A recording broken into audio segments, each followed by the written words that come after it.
Hi, guys. Welcome back to the Purposeful Wisdom Podcast. My name is Dawn Grosine. Thank you guys so much for being here. For those of you who are new, welcome in. For those of you returning, welcome back. Don't forget to hit that subscribe button below. Help me grow this channel. You guys know I give you guys the best of the best, and today is no different. I have the pleasure of introducing you guys to Nicolas Townsend Smith.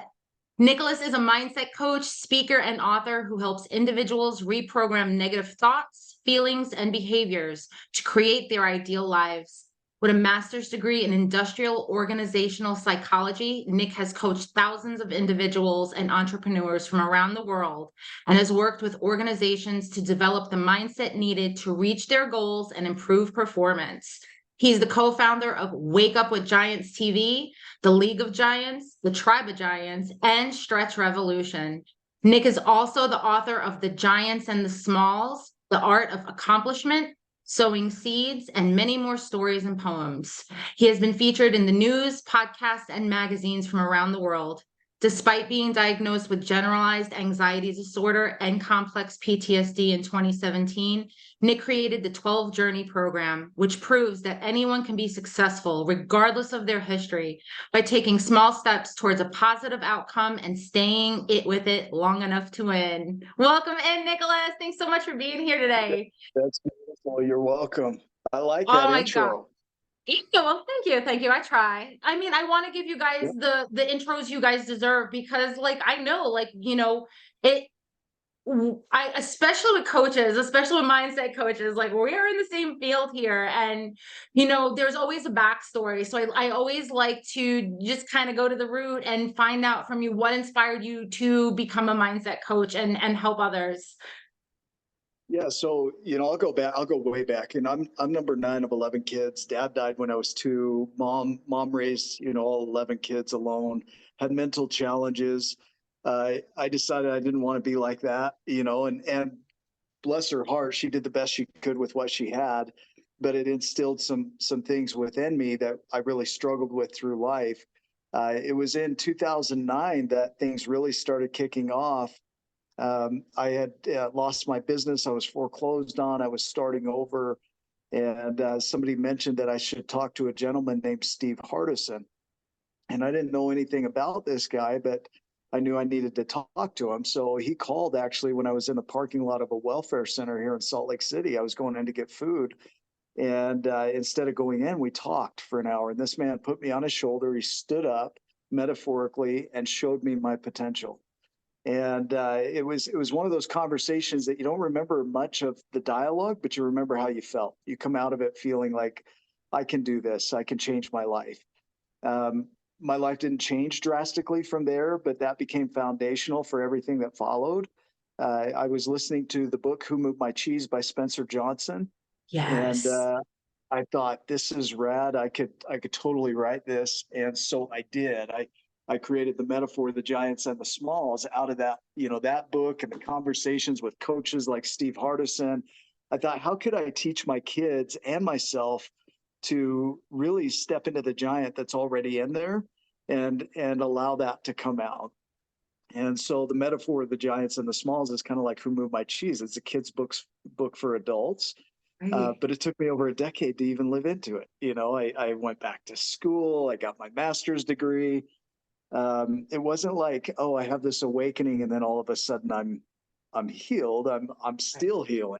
You know what I mean? Right. No, I totally can resonate with you, because healing is a forever process.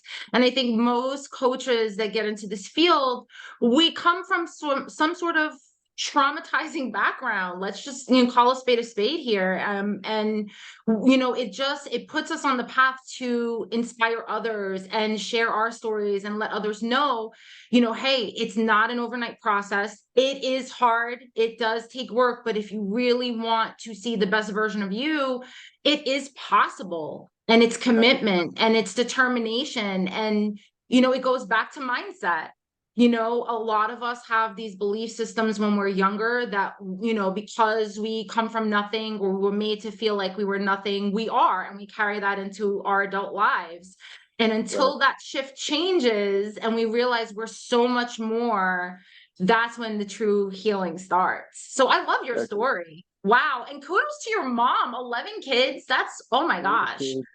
Yeah, if you think about it, but my mom went through a lot of trauma Right. growing up. And she lived in a time where there weren't diagnoses and there weren't Right. answers for what's going on. And her dad was abusive and he had PTSD. He was in World War II. And so all these things kind of passed along.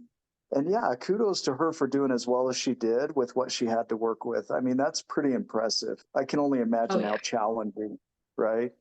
Yeah, I mean, I've been divorced going on 3 years now, and I'm a single mom of two kids, and it's hard with two. I can't even Right. imagine 11. I mean, and it's just, again, that's a prime example of, the strength and the endurance that you need to overcome obstacles. I mean, that is not an easy job at all. Being a No, parent in general is not easy. You're in charge of humans and keeping them alive and fed and clothed and right, worrying about where your next paycheck's coming to feed them and give them the things they need. So, right. it's such a beautiful beacon of inspiration. I love that story. So, Awesome. what I would love to go into the 12 journey program, because you created this system, and I can only imagine, it's healing you in a way too. You are practicing what you preach. So, can you explain to my audience what the 12 journey program is? Yeah. Do you want me to go through the full thing and kind of lay out the You have the platform? floor, however you see fit. Yeah, we can get off track and go down any rabbit hole you want here because there's a lot to discover within it. So when we came up with the 12 journey framework, I pulled principles from the giants and the smalls. So these principles are buried in there, but they're not in any particular order. So we took them and put them in an order that makes sense. So there are three components really. You have the root journeys, the growth journeys, and the legacy. And so the root journeys are the most vital because people keep trying on or putting on new skill sets or new abilities, but they don't work because they haven't done the inner work. And so it's like putting new batteries in a or dead batteries in a new flashlight, or we call it frosting dog poop, right? You're like you're making it look shiny, but you haven't dealt with the stuff in here. And so the root journeys, there are 6 of them, and they deal with really diving into your inner world, because when you can heal this, everything else becomes an expression from that. And so we start with the non-conscious journey and we teach people about their brain and how it works, and that we have 86 billion neurons and 85 billion glial cells, that you can store 2.5 petabytes of information in the human brain, that the brain will automate anything. And just to give you a sense, of 2.5 petabytes is enough to store the entire internet twice in one human brain.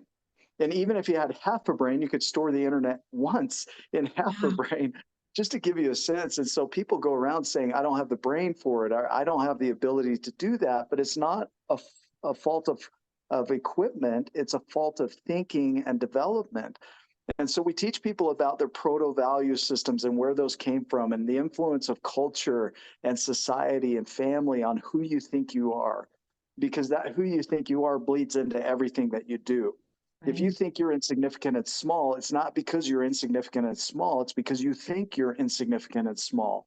And so because of that, you start to perceive the world a certain way. You start to believe the world a certain way. You have attributes and attitudes and characteristics and value systems and morals and ethics that all bleed into everything that you touch. And then when people wake up to that, they're really hard on themselves. And so the first journey is non consciousness, recognize that we have this incredible body that we get to work with. 7 octillion atoms, 37 trillion cells, 100,000 miles of blood vessels, 500 megapixel eyes, 86 billion neurons. Like, you are not limited in equipment. We have Right. been given the most phenomenal machine in the universe, and yet we go around playing smaller than we need to be. And so what we want to do is instill the idea of the acorn and the oak tree. The acorn doesn't have to go find itself to become the oak tree. It just needs to express what's already in there. Lao Tzu says that 1,000 forests spring from a single acorn. And Yes. so we are that. We are already that. There's no deservingness of it. There is no worthiness of it, no earning of it. We come equipped with everything we need to be anything that we want to become. And so what happens is our programming gets in the way. There's a story of the elephant, the circus, and the elephant is tied to a chair by a thin rope. And the guy asks the trainer, "How did you do that?" And he says, "Well, when it was little, we put it to a chain. We tied it to a chain to a really heavy wall. It couldn't move. But as it got older, we moved that chain to a chair, and then we changed the chain to a rope, and now that elephant won't move. It just that we trained it to be that way." And that's us. We've been Oh, trained to be a certain way, right? oh So the yeah, second journey in there is the journey of awareness, and the awareness is where people really get hung up because we get so judgmental of ourselves, we justify ourselves, we shame ourselves and blame ourselves for our past, and in that space we can't learn, so we can't grow, and so we get stuck in our judgments, and we move out of a space of compassion and self-love and empathy for what we've been through. I mean, you probably have some version of my story where I don't know your history, but there's some story there that if you heard that from another person, you would probably feel a lot of empathy for what they went through to get to where they are, right? absolutely. Oh, and I've been on the opposite side of it, hands down. So I get Yeah. it. I practice what I preach, I live through it. So I Yeah. totally, I totally get it. So we teach people to really have compassion for themselves, to be able to talk to themselves. I love internal family systems therapy, where it talks about the different parts that were developed for our safety and protection and how to dialogue with those. And so we teach people how to have conversation with the different parts of themselves. And that's the second journey. And then third, you go into the feelings and the emotions. We had Douglas Knoll on our show, and he's the author of De-Escalate. He works with murderers and convicts who are in prison, and works toward validating emotions. And so he's all about validating emotions. He said most prisons would be empty today if people had their emotions validated when they were young. And so we work to help people feel their feelings. So grief is the third journey, and we use grief as a generalizing, just because the word grief comes from gravare, the Latin gravare, which means weightiness or heaviness. So it's the journey of experiencing and feeling all of your heavy emotions, fully feeling them. Like Glennon Doyle, when she talked about her story, she said, people taught her that happiness was for feeling and then everything else was for stuffing. But the more she had to stuff her emotions, the more booze and food she had to suck in to be able to stay alive. So she has written on her mirror, "Feel it all." And Right. that's where we teach people you really need to feel your feelings to express them. Edith Eger, who is a concentration camp survivor, talks about the importance of expression, and that when we express things, it's the opposite of depression. It helps heal it. And so that journey of grief is so vital to help people to navigate and feel their feelings. And then we move into the journey of acceptance, which is to allow it. It is what it is. You are who you are. You were who you were. It doesn't mean you're resigning there and building your house there. It just means that's where you are on the map. This is where you are Right. currently, right? And Right. so the more people can create room for that, the more we can move on. And acceptance is the second step in transformation. So if I get rambly, you interrupt me, okay? Like, No, this is fascinating. I love this. You kidding? so I'll keep going and then we'll talk about it. Okay. Of So course. the next journey is gratitude, because gratitude is foundational to all abundance. So gratitude expresses like wildflowers naturally when you can accept your life the way it is. And so we teach people to move into gratitude. It also releases dopamine and serotonin in the body, and that elevates the mood. And then our final journey in the roots is the journey of empowerment, which is doing anything that gets you back into a playful state, anything that elevates your mind and body even further. These root journeys are so essential that this is where people get stuck. They're not stuck in the joy. They're not stuck in the happiness. They're stuck in the heavier emotions and heavier thoughts and judgments. And so Right. we teach them how to navigate those so that they can elevate. Because the more you elevate, then the growth journeys will be even more impactful because of who's showing up in your world. Does that make sense? Oh yeah, it totally makes sense. And realistically, you know, being that you're going through all the steps, certain things I got from that even in my own life. Like, I realized I wasn't my trauma anymore. I didn't have to stay stuck there. I had a conscious choice to move forward and accept what happened in my life, but make the conscious choice to change what, I had two choices. I felt at that point, it was either stay in the sadness and the depression and everything else that came along, or detach from that and realize I'm not that anymore. I'm in this stage, feel my feelings, good or bad, Yeah. process them, accept them, and literally let go, like let go of the control and make a conscious choice to change my mindset. So all of this makes sense to me, hands down.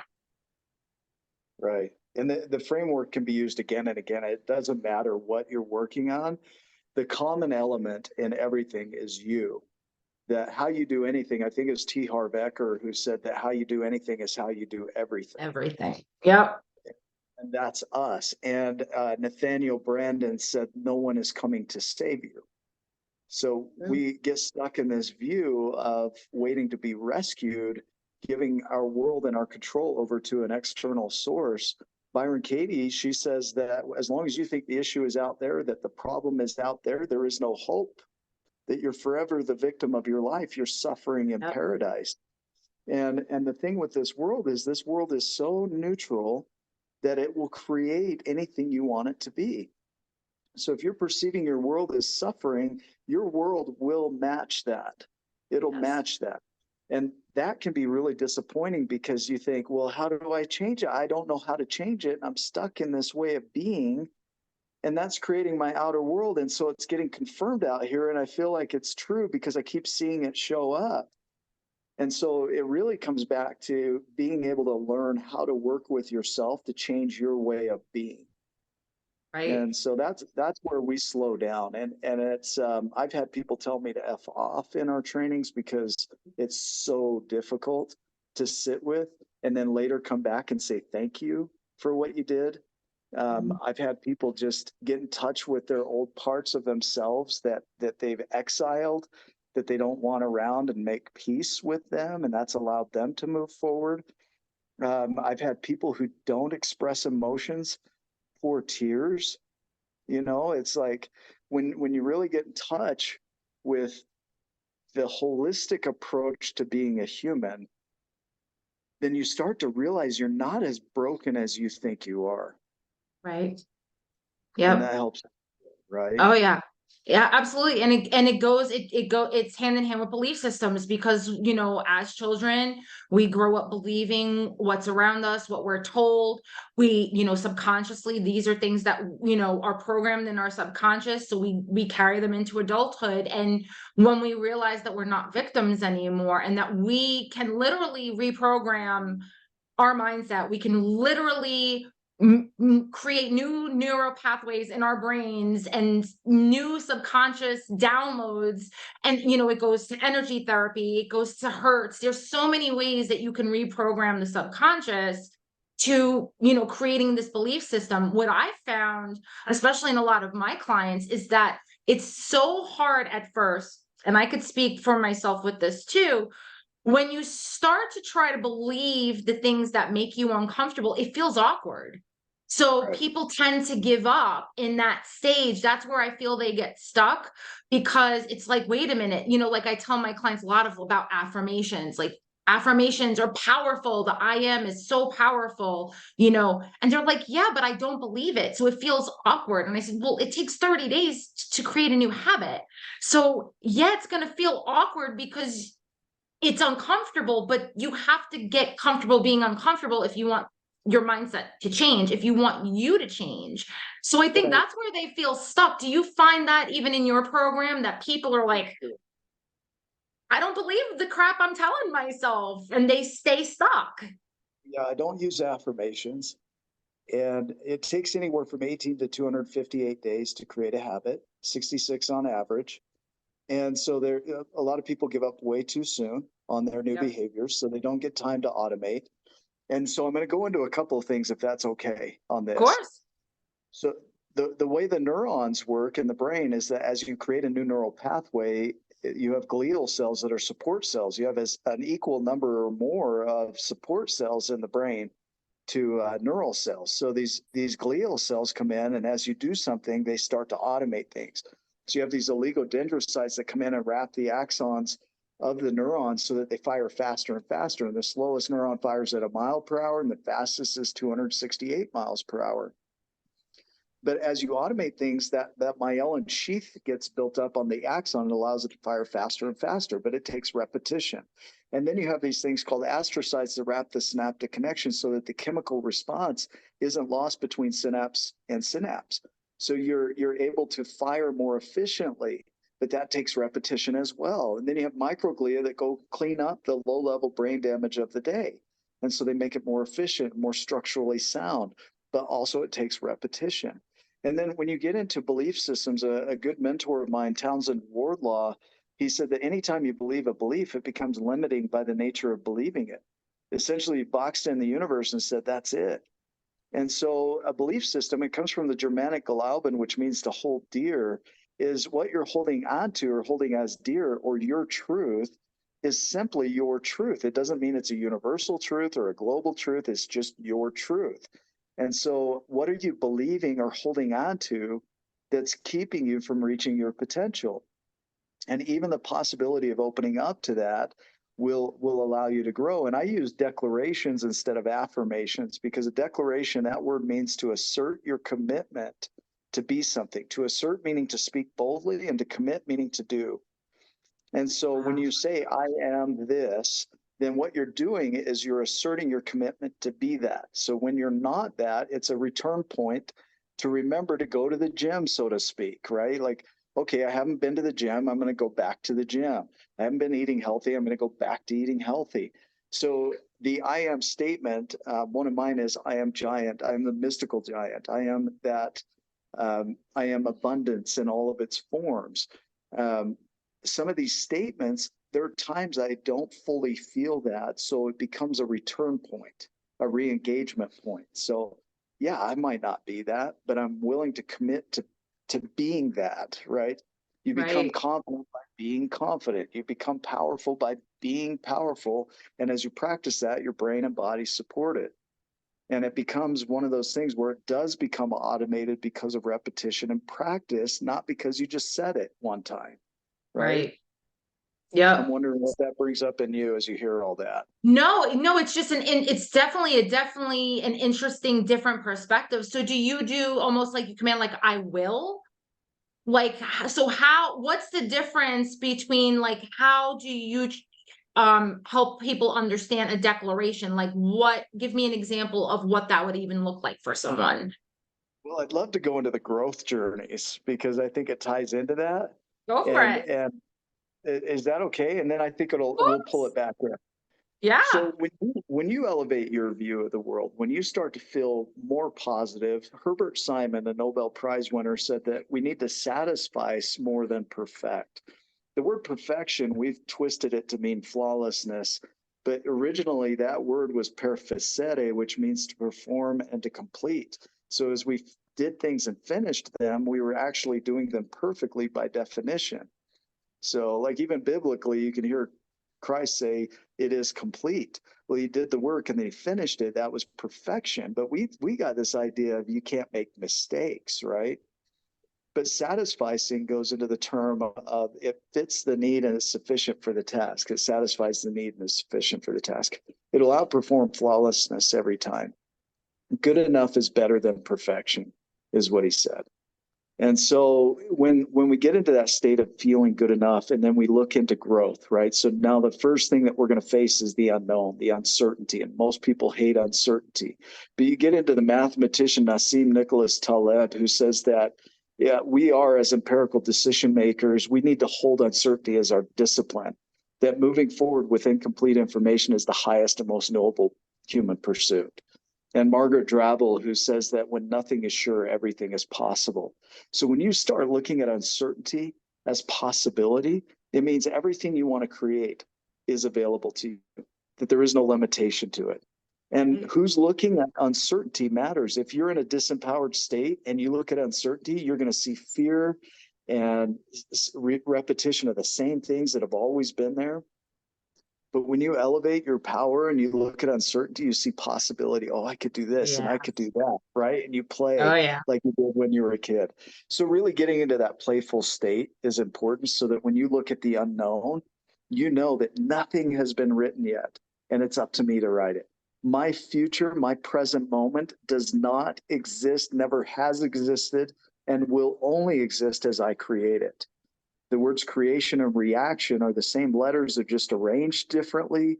So it's all about how you look at how you play with it. And Oh then you yeah. look at abundance, right? The next journey of abundance and the growth journeys is that everything you need, all the potential, the resources, materials, opportunities, and people that you need to create anything you can imagine are already here. It goes into the idea of Wayne Dyer that says you don't acquire abundance, you tune into it. And the Right. first law of thermodynamics says that energy is neither created or destroyed, it is only transformed from one form to another. So everything around you at one point was chaos. And it took somebody seeing into the possibility and transforming what was to see what you see today. Even you Oh and I yeah. talking like this, right? Yep. And then we go to Yep. vision. Einstein said that imagination is more important than knowledge. And so as you look at vision, it's being able to see the future before it's here. It's anticipation to bring it forward before it's time. It's Catherine Lee, who was on our show, was on Oprah 3 times, and she envisioned herself sitting with Oprah. She pictured what she was wearing. She had what she calls memories of things yet to be. I Lydia love that. Nibley calls it a pre-membering, right? So you create a vivid imagery of this future that hasn't existed yet, and you haven't even talked about how you're going to do it, but you just know it's yours and you're claiming it before it's here, and you're bringing it into the present moment. And so I'm going to go back to your declaration statement, right? That when I speak my future into existence, it's never in a future tense. The universe only exists in the present moment. Einstein said that time is relative. So as humans, we think linearly. Oh, I will be that. So we continually push it out. Like, I will be that. Instead of, I am that. When you create a vision, it needs to be in the present moment. And it needs to be written so clearly that when it goes out into the world, the universe knows what to bring back. You look at Habakkuk 2:2, and I'm not a religious dude, but I love like any kind of learning. But you go read that Habakkuk 2:2, it says, write the vision clearly, write it plainly on tablets so that it can be delivered, so it will not be delayed, right? Yep. When you are creating yourself, it's the same idea, is you will never speak it in I will be this. You will only always speak it in the I am this now, even if it's not here yet.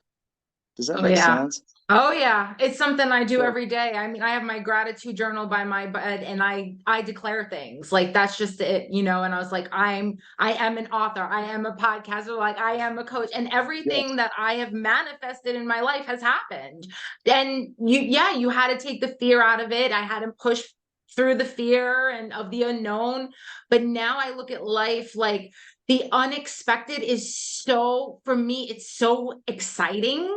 Like I don't Yeah. look at it as something that I fear anymore. It's like, oh, what's going to happen next? Because I have this mindset now of whatever comes my way is meant for me. And it's how I approach things in my life. I have a choice. Am I going to pity myself and poor, pitiful me? Or am I going to attack this and change it to work for me, not against me? I think things happen for us. And I think too many of us are playing the victim mode anymore. Oh, why does this happen to me? No, I think things happen for us, truthfully.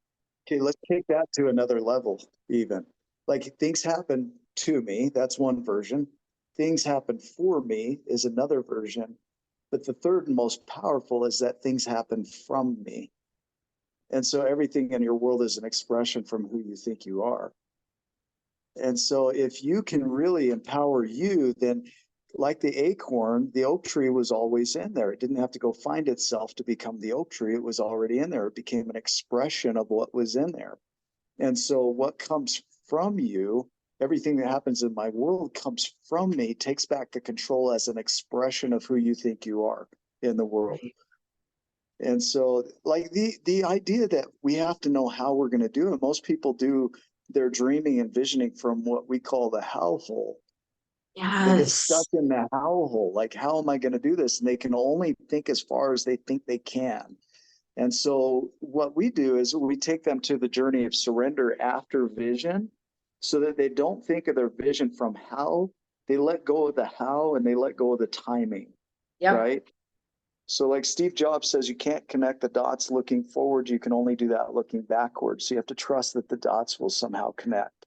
And Charles Darwin, who says that it's the most adaptable to change that survive, not the fittest or the most intelligent, it's the most adaptable. And so the journey of surrender is about flow and trusting that every step you take is the right step, that you just need to hold on to your vision, not the how. You're not Yep. responsible for the how.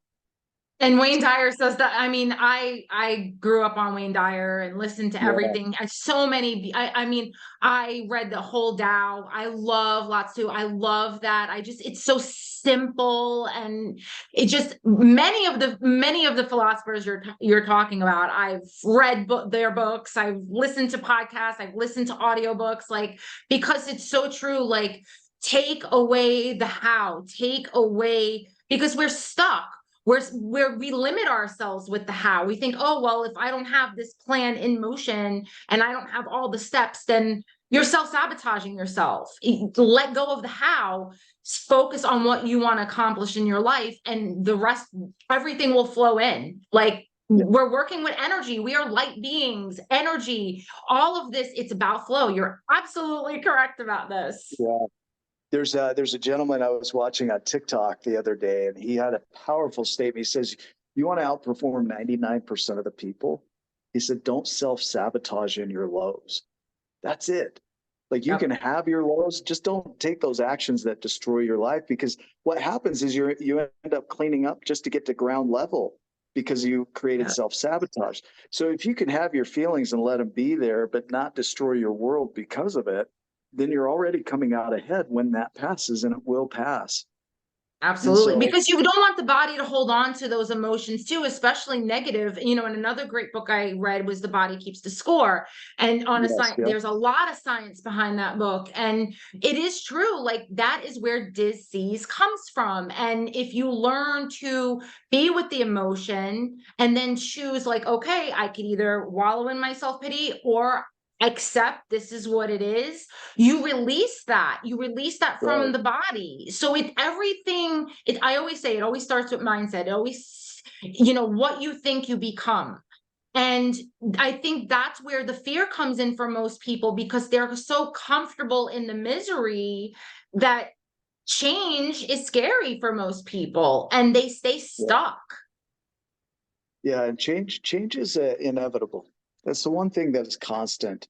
Yep. And even certainty, we develop this illusion of certainty in our worlds, where we think we know what's going to happen next, but what we think we know is what we've experienced in the past. So we tend to pull forward what's called the remembered presence.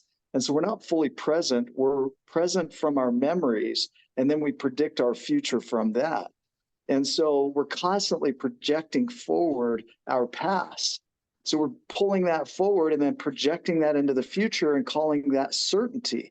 And the truth is, you don't know what's going to happen 5 minutes from now. Nope. If you don't even know what's happening in the other room. So you want to tell me that you have some kind of certainty in your life? It's the greatest illusion that we have. So Oh, if yeah. you can embrace uncertainty and know that no matter what, you don't know what's going to happen next, that you're going to do your best to predict it and create it. Even the word prediction, which means before you speak it, you play it out in your mind, and before you speak it, you have a chance to play it out, and then you speak it, then you act on it, you create that as your reality, and then you confirm what you think is going on in here. So we have this stopgap here called prediction, which allows us to play with our words before we put them out into the world, right? And so it Right. comes back to who's doing that speaking, who's doing that thinking, who's showing up to do your world. And if it's anything less than powerful, go back to the root journeys and do your work until you're elevated enough, and come back out and predict that into the world, right? That's Because right. that's where it happens. Our journey of nurture, which is the fifth of the growth journeys, is all about small and simple steps repeated to create the complexity of life. We we named our company after Benoit Mandelbrot, the mathematician who created a simple equation that when added into itself, it creates what's called a fractal pattern. And so there's unlimited growth in both directions. It's expansive, and you see it all through nature. You see it in blood vessels, you see it in river systems, highway systems, universes, networks, everywhere. And it's small, simple steps repeated that are self-similar that create growth and expansion. And so the journey of nurture is all about paying attention to the body and growing in small degrees. We say that giants still take small steps. They're just bigger. And so it's Parvis Magna. It's small things create great things. And so it doesn't have to be as complicated as we make it. You know, even little things can help you to grow and expand. And But everyone wants a quick fix. You know, everybody wants it now and instantly. And people don't understand that, you know, unless it's not elaborate and big and in your face, they don't consider the small things that they do in their lives significant. Because in order to reach the big thing, you have to climb the first step of the ladder. MLK said it best. And you have to take that first step. That's the biggest step you take on the ladder. And people don't understand that. They don't understand that that is the start of the big thing. They want an instant fix. I call it putting a Band-Aid on a gunshot wound. That's my philosophy. Like, you can't just go overnight and just expect everything to be. You have to start somewhere. And I often tell my clients too, like, it may not even matter that you figured out your life, like, because there's gonna be bumps, it's a roller coaster. Just start somewhere. Right. And see where that leads you. And you're going to know instinctively if you're on the wrong path, because we always seem to find our way back, that, like, instantly. And people are scared to take that first step because they want it instant. And if it's not instant, because that's how society is, everything is instant, people lose patience, and it's work, and they don't want to do the work. The thing that blows my mind is how quickly it does move when you do start to step. Because you think it's going to, you want it to be quick. You think what we're going to do is going to take years to do, but it happens so much faster than you can imagine because, again, time is relative.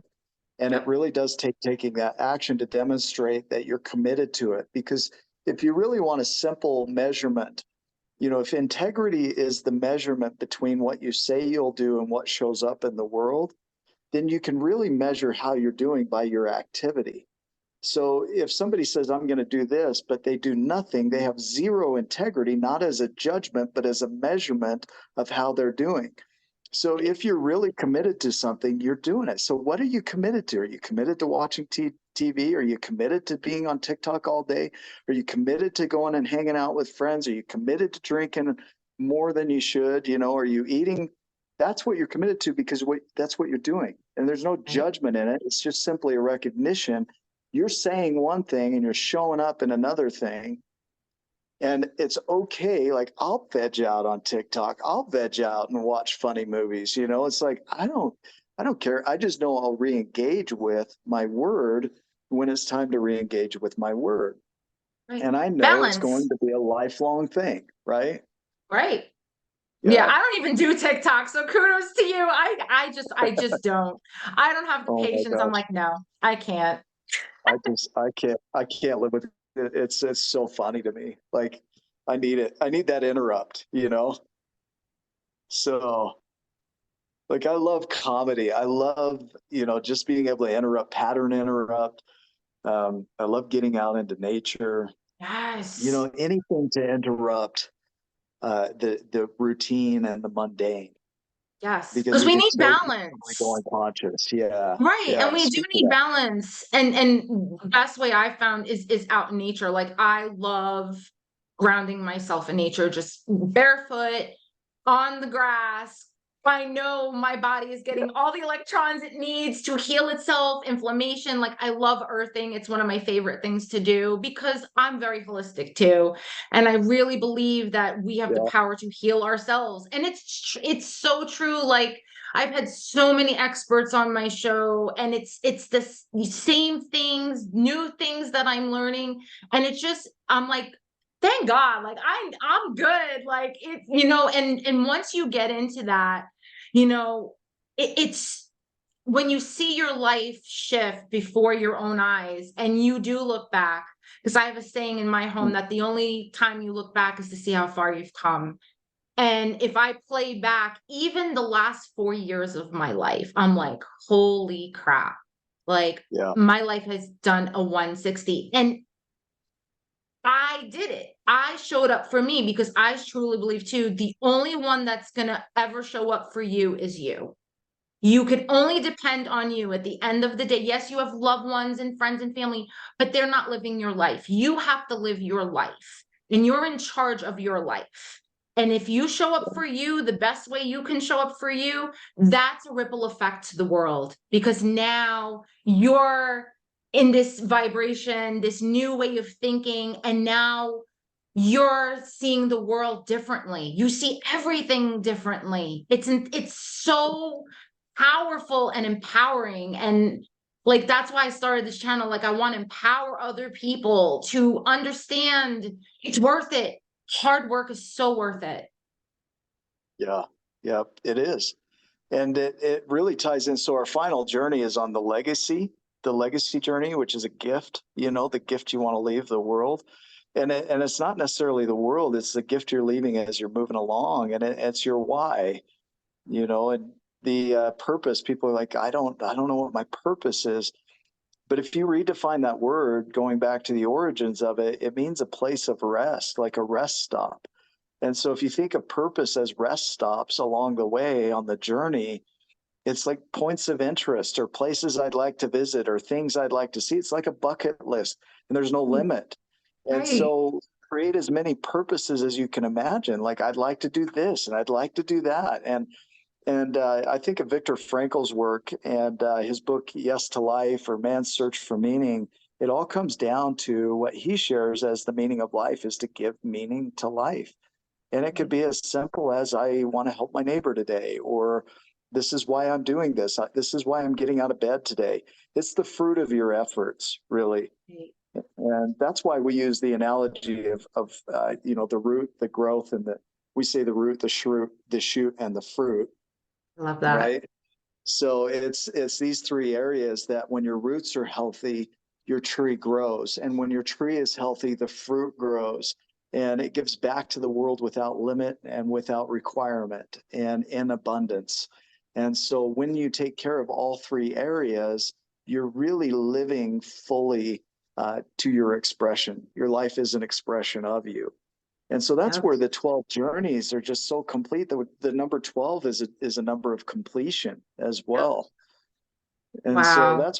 that's why we chose this. Is it feels like a download. It feels like a life hack. It's like when you get this, you use it again and again. And I don't care if it's a relationship or a new Yep. business or a dream like running a podcast, you're going to go through the 12 journeys with that. And Yep. there's no end. Yeah. Oh my gosh, that's awesome. That is so cool. So how do you, once people come and join the program, what would be a way to start having clients see their full potential? Because now you have someone come into you with an old belief system, an old mindset. They've maybe hit rock bottom. They don't know what else to do, but they're sick and tired of feeling this way, and they're just ready to put the work in. Where do you start with someone that has all these negative downloads in their brains? I just got a message 2 days ago from a lady that she just said, I will never have to worry about money again. She says, I've got the security that I've been pursuing. And when she came into our program, she was living in her car. She was homeless. She was living in her car. Get emotional about her. She was living in her car. She came through on a scholarship on our program. So we helped her pay for it. She took it on. So she was committed to create a miracle in her life. And her miracle was to live in an apartment or house 2 blocks from the beach. She wanted to be right by the beach in California. So she went from living in her car to living in a Motel 6. That was her big step. And then she went from living in the Motel 6 to maintaining living in the Motel 6. And she was looking at everything as a possibility to keep that. So she created it and then kept it, right? And then she took that Motel 6 and leveraged into an apartment that was a backdoor studio that somebody had that was literally 2 blocks from the beach. And she created that. And she created the income to be able to maintain that. And now she's got this position that she created that she will never have to worry about money again. And she gets to do what she loves.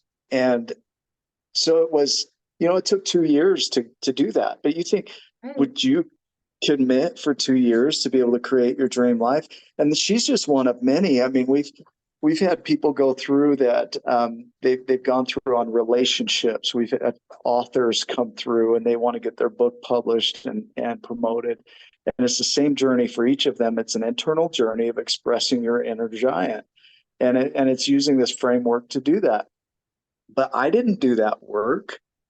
I didn't do her work. I never came and rescued her from her situation. She rescued herself from her situation. Right. She's the one creating that established root system so that she'll never go back to living in her car ever again. Right. That's it. I had one participant, she went through and she said, especially during the root journeys, Nick, this sucks. This is hard. I'm used to raw and fun. And I come out of your trainings, I'm like beat. And now she's running her own program in Minnesota. She's powerful. She's doing holistic healing. And she was one that was powerful when she came in, but coming out of it, she has this framework now that she just is creating, expressing her life from who she's being, and she's powerful. But she had to go through that hard stuff first to get there. Right. We have one participant that went through and we created a shirt because I love creating shirts, and like we have our own branding and stuff. But hers is FUTU because she said FU Nick. And then later on said thank you. So we say FUTU and we created a shirt for her because it just moved her because she needed that healing, but she had to face it. And so we walked alongside her and faced it. So the beauty of our community is that you're not just going through a program then left hanging, is that you're coming into a community. We have 4,200 members globally that are there to support you as you come out of these programs. We have what's called Limitless Giant, which is a program that was put together by one of our participants.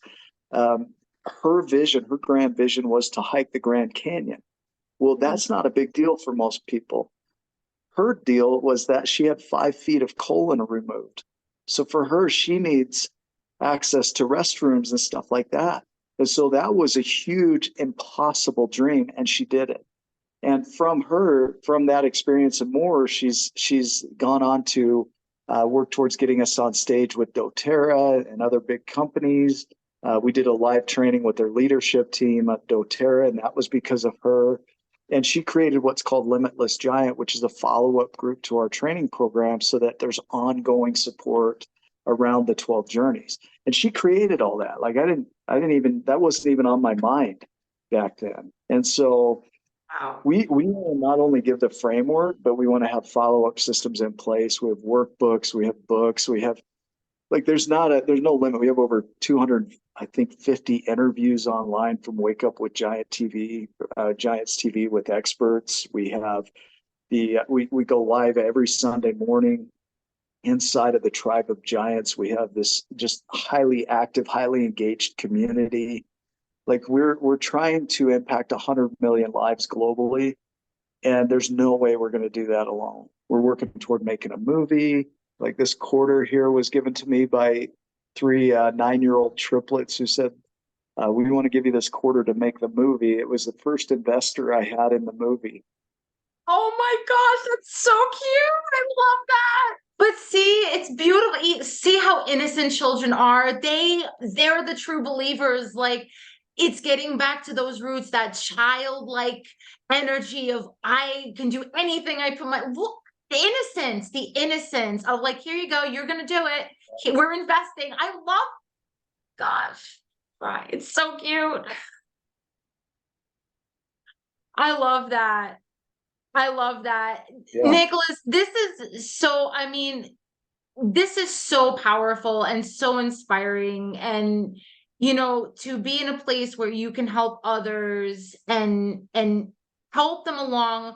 Not only, a lot of people that are starting out, they just don't believe in themselves, and I could speak, from this on a personal level. When I started all of this, my own healing journey many, many years ago, I was at rock bottom. I didn't believe in myself. I didn't think I could, because of the things that I grew up thinking about myself and hearing. And it does take time, it does take effort. But I think what helped me most was someone, like you said, all the way back to the beginning, of validating me, Yes. validating that I was worthy of healing.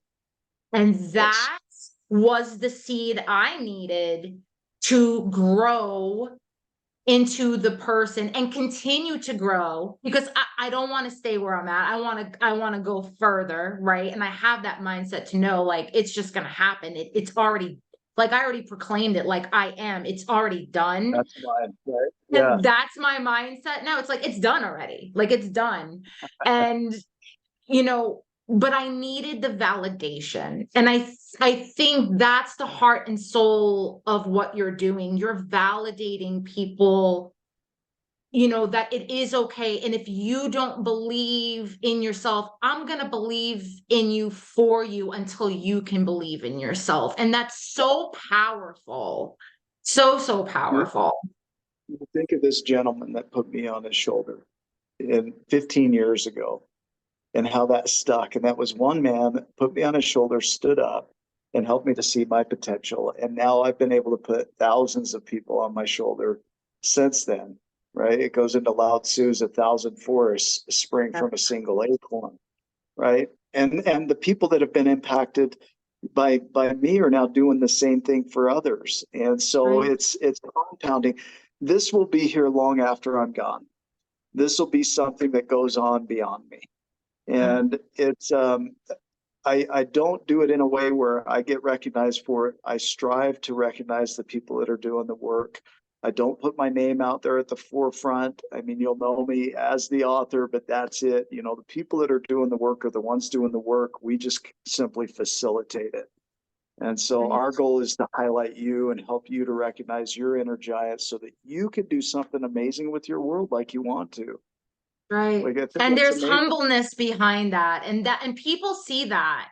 People see when you come from a place of being humble and really heartfelt and you really truly want to help them. They see, they recognize that. And to stay, the empire that you created is going to be generational. And there it goes back to that legacy you were talking about, that this is something so much more bigger than you. It's a Yeah. foundation. It's a foundation for people to heal and be the best version of themselves. I love this. So, for my viewers that are listening to this podcast on Spotify, can you tell my viewers where they can get a hold of you if they need to reach out to you, and all your podcasts and everything? Because I'm going to link them in the description box as well. Happy to. So primarily giantsandsmalls.com. And we have a new book coming out called The Tortoise's Hair. That'll come out in 2024. It's another metaphor of self-care and loving yourself and really being okay with who you are. So giantsandsmalls.com is the hub. That's where the blog is. That's where you can connect everything. Tribe of Giants, a Tribe of Giants on Facebook is our global community. It's a free community, so you can come be a part of that. You can go to YouTube and see us on Wake Up with Giants TV. And that's our podcast. It's our original show. And we have over 600 uploads and 200 plus interviews with experts like Becky Robbins, James Melanchek, Ivan Meisner. I mean, just really, the gentleman Douglas Knoll that was on the De-Escalate book was incredibly powerful.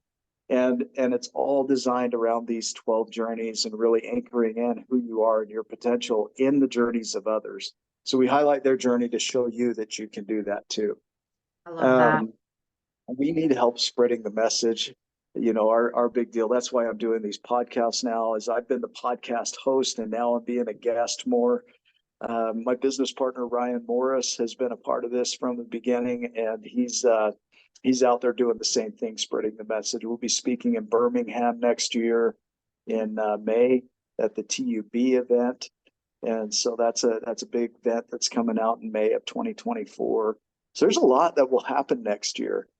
Even this will come out in February, right? Or so. It will, yeah, because I mean, you know, listeners, I'm literally recording with Nicolas in what, October? This is Yeah, truly October. By the time it airs, it'll be, yeah, it'll be February. So that's unreal. Yeah. I'm manifesting some stuff too, for sure. No, Nicholas, I would love, you know, I will do my part. Obviously, I love the fact that you have this platform to speak to my audience and have them spread the word, and because it's all about community, it's all about healing. And I would love to have you back on once that other book comes out, just to check in with you, to see where Okay. you are in your journey, to help spread the message, because it's so powerful. And you know, the more and more I do these episodes, the more, you know, it really makes me feel that there are so many good people in this world that are truly